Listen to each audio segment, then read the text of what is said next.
The cost of IT in business can be staggering. From hardware and software expenses to services like internet and phone, you don't need to spend a fortune on IT to succeed. If your organization spends more than $500 monthly on any service, or you're considering signing a long-term contract, IT Enabled can help you manage your technology and minimize your costs. Contact us today to schedule a free consultation. IT Enabled, we're here to help.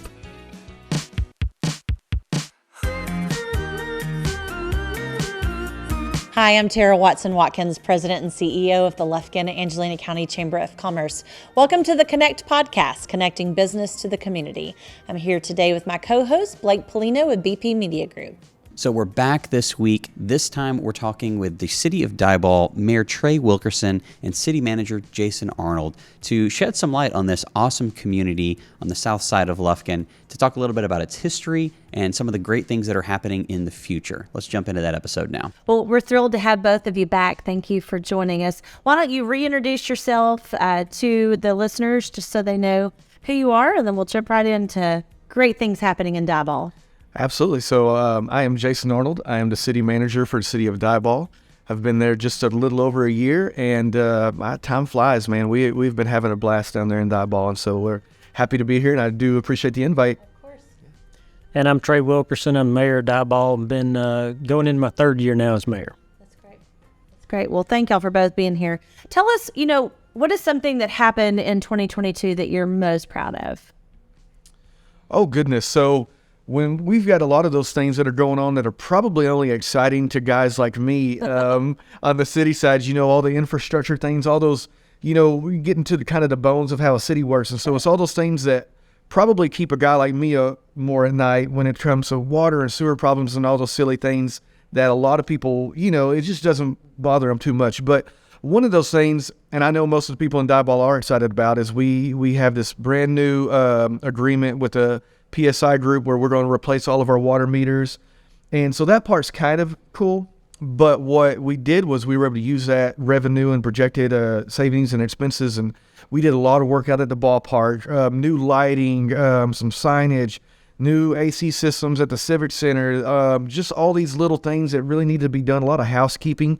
I don't know if you've driven through Diboll lately, but the whole City Hall and police department, it was getting pretty rough, if we're being honest. But we put not just lipstick on it. We kind of got down to the bones of that and made some really nice repairs. And it's just a building I think people are a little bit more excited about and a little bit more proud of. And so that's going to be one of those things that ranks pretty highly for me in 2022. Right.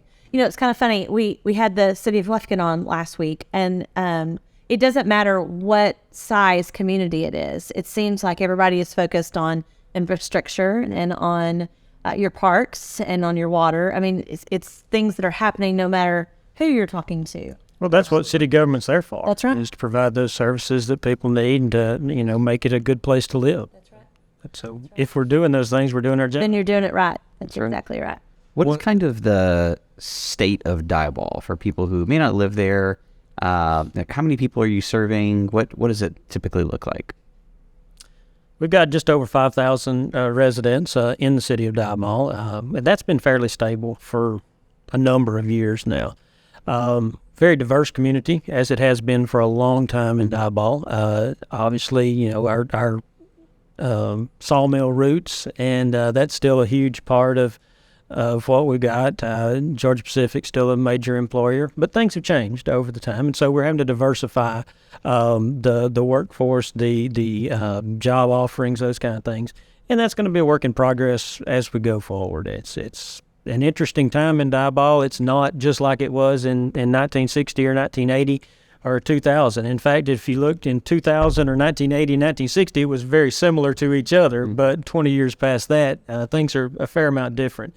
And a lot of us in Diboll that have been there our whole lives have seen those changes and are having to kind of come to terms with them to a degree. But again, that's part of our job, is to try to make sure that those opportunities are available, and so we're working hard at it. Great. The mayor mentioned the population's been fairly stable for a while now, but we do feel that that's about to change.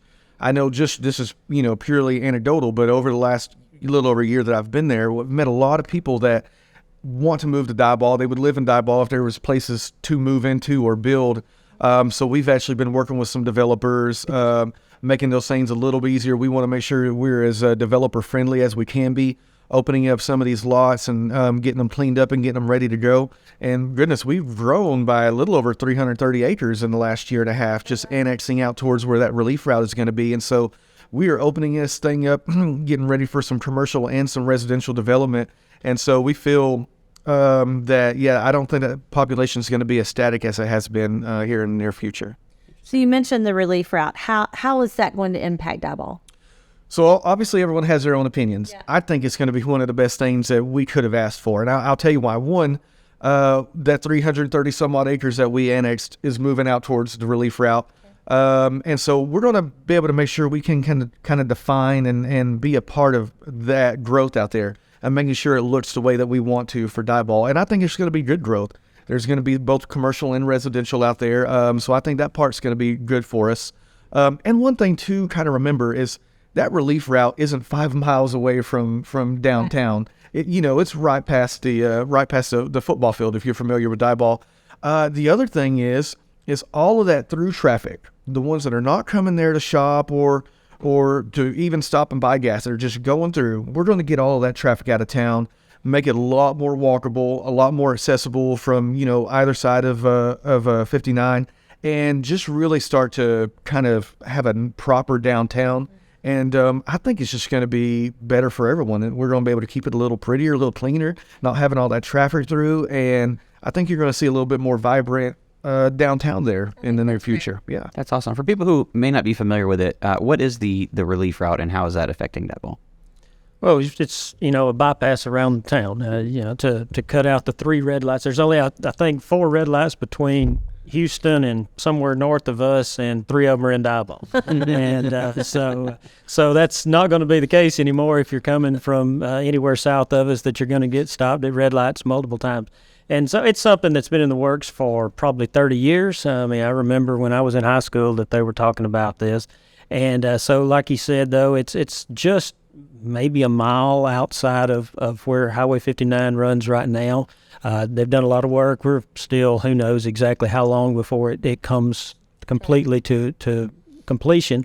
But, the work that we're doing, trying to lay some utilities out that way and everything so that the developers that are interested can do that. Right now, Diboll has approximately 30,000 cars a day come through right through town. And so obviously a lot of those are going to, move out there, and I would expect, 25,000 or so it will go on the relief route once that's completed. So it's like he said, there's going to be challenges and opportunities. Overall, a net positive, I believe, and it's going to be some more work to do, but it's an exciting time. There's going to be some good opportunities. Such an opportunity to grow and to really shine. Yeah, there'll be some things that will come out there. Some businesses that will locate out there that wouldn't have come otherwise. It's just it just fits the business model or whatever. But then, like you said, then through downtown is where we will have the opportunity, and that'll be a long process, 10+ years probably. But to develop those types of businesses, encourage them, entice them to come into town, that people are coming to, not just stopping by on their way through to something else, but actually coming to do business with. And then, I think just overall a better quality of life for the people in Diboll. That's great. Well, we know you have a hometown hero program. Let's talk about that. So that is something we're very excited about. It's brand new. And this basically just came about a couple of ways. One, hiring anyone has been becoming difficult. If just about any business, law enforcement included, us being a smaller town, it's going to be a little more difficult to basically recruit. Now, once people come to Diboll, they fall in love with it. I'm a case positive of that, but it's just making sure we're getting people there and taking care of them. Now, what we did was we realized we have a lot of young men and women in Diboll that are just superstars. They're just needing that opportunity. So you couple that with, all right, over here on the police side, you're asking someone to stop what they're doing, go to police academy for 5 or 6 months or something like that, not being able to work, not being able to do anything else, plus pay for the academy, and that's a lot to ask for. So what we've done is we initiated this Hometown Heroes program, had an application process, brought in and interviewed all of our applicants, and basically we found a Diboll person that we're going to sponsor, send through the academy, and they're going to have a full-time position waiting on them when they come back.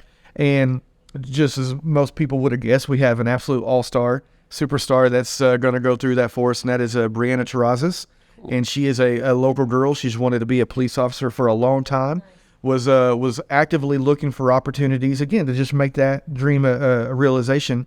And we were able to put this program together, and so it's going to be just a win-win for all of us. And so we're really excited about it. We're able to bring in hometown person. We're able to bring in a good officer and a good person, someone everyone knows, and then keep some of our local talent in Diboll, and that's big for a small town like us. That's fantastic. Yeah, and one of the things you see on that is while we've done a good job, like you said, a lot of people that come to Diboll are happy to stay, but still sometimes family ties and other things, you get some more turnover, and every time you have to start the whole process over.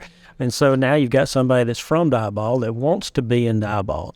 As she told us in her interview, if she ever has kids, she wants them to be in Diboll schools and those kind of things. So, obviously situations change with people and things change over time, but we think that it gives us a lot better chance to have some longevity. And then also you've got the extra advantage of having somebody out on the streets, patrolling out in the community that knows the community already. They know not just, a map, but they know the people. They know so-and-so lives at that house and stop and ask them, hey, what's going on in this neighborhood and that kind of thing, and has some instant credibility.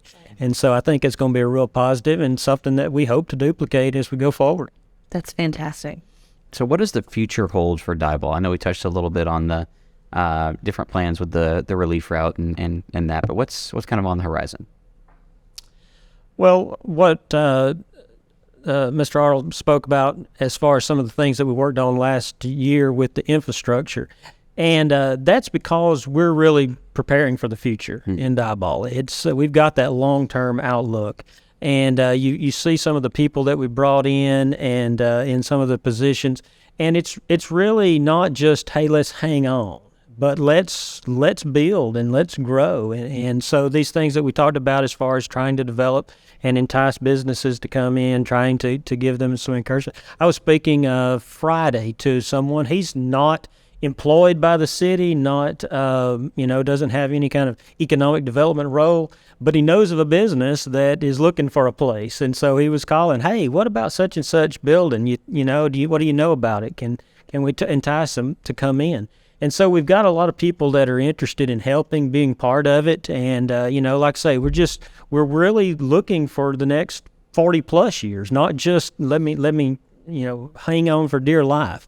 But Diboll is a great place because we've got incredible people, and it's something that we can really build on. So we're looking forward to that long term with getting our infrastructure straight and making sure we've got good people in good positions, and then, enticing businesses to come in, encouraging them, supporting them.